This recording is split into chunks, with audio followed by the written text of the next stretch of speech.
पसंद नहीं है, मेरे शंकर भगवान को छल पसंद नहीं है, दिखावा पसंद नहीं है। सुगंधा कह रही है बाबा आपके नेत्र खुले हैं, आपके नेत्र खुले हैं बाबा, आप मुझे बताएं मैं कौन से महीने से 16 सोमवार के व्रत प्रारंभ करूं, उसका विधान क्या है, क्या विधान। कहा भगवान वर्णन करे, ऋषियों ने कहा सुनो सुगंधा,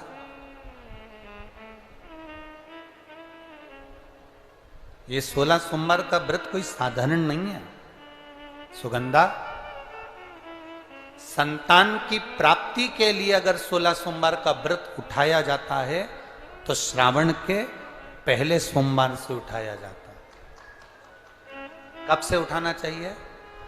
श्रावण का पहला सोमवार। सुनो सुगंधा, यदि कोई विशेष बीमारी हो गई, बहुत रोग हो गया, तकलीफों में जिंदगी चल रही हो, बहुत कष्टप्रद जीवन चल रहा, तो बैसाख के महीने के पहले सोमवार से 16 सोमवार का व्रत उठाना चाहिए। और सुनो सुगंधा, उत्तम वर, उत्तम घर, व्यापार, व्यवसाय, नौकरी, पद, प्रतिष्ठा,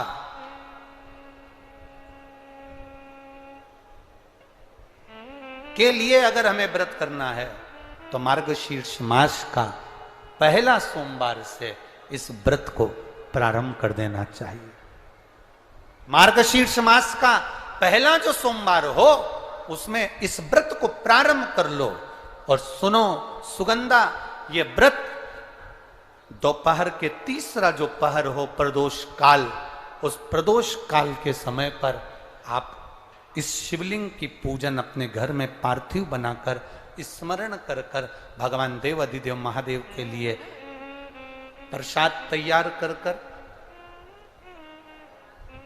आप जिस भाव से भगवान शंकर का आटा सेक कर या चूरमा बनाकर या मलिदा बनाकर जो भी आप बना रहे हैं, उससे 3 हिस्से प्रसाद के इस 16 सोमवार के व्रत में भी होते हैं। कितने हिस्से होते हैं? 3 हिस्से। पशुपति व्रत में 16 सोमवार के व्रत में एक अंतर भारी है। पशुपति व्रत में 2 हिस्से मंदिर में रह जाते हैं, एक हिस्सा अपने साथ आता है और स्वयं को खाना पड़ता है। पर 16 सोमवार के व्रत में यह भाव है, एक हिस्सा भोलेनाथ का रहता है, दूसरा हिस्सा भक्तों के लिए, शिव भक्तों के लिए रहता है, और तीसरा हिस्सा आपके लिए रहता है। यदि पूरा ना पा सकें तो दूसरे को भी आपके हिस्से का प्रसाद दे सकते हैं, प्रदान कर सकते हैं। अब आ जाओ, बड़ा सुंदर प्रसंग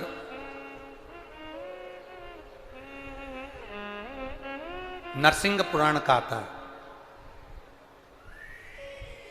एक बड़ा सुंदर प्रसंग आया। 16 सोमवार के प्रसाद को कई माताएं जब 16 सोमवार का उद्यापन करती हैं, 16 जोड़े आमंत्रित करती हैं और 16 जोड़ों को घर में बुलाकर जब भोजन कराती हैं, तो वो 16 जोड़े जो भोजन करने वाले होते हैं या 16 सोमवार के उद्यापन, हम तो आपसे यहां तक कहेंगे कि 16 सोमवार का उद्यापन अगर किसी के यहाँ मोहल्ले में, कॉलोनी में, घर में किसी के यहाँ हो रहा हो तो उसके यहाँ आप भोजन भंडारा खाने के लिए जाओ चाहे मत जाओ, पर 16 सोमवार का अगर प्रसाद का उद्यापन का अगर प्रसाद मिल जाए तो दोनों हथेलियां फैलाकर श्री शिवाय नमस्तुभ्यम कहकर, ओम नमः शिवाय बोलकर, नमः शिवाय बोलकर, अपनी कामना कर कर, किसी के अगर उद्यापन हुआ हो, दोनों हथेलियां फैलाकर उससे थोड़ा सा प्रसाद मांगकर उसी के दरवाजे पर खाकर आ जाइए, आपकी जिंदगी को सुख का अनुभव हो जाए।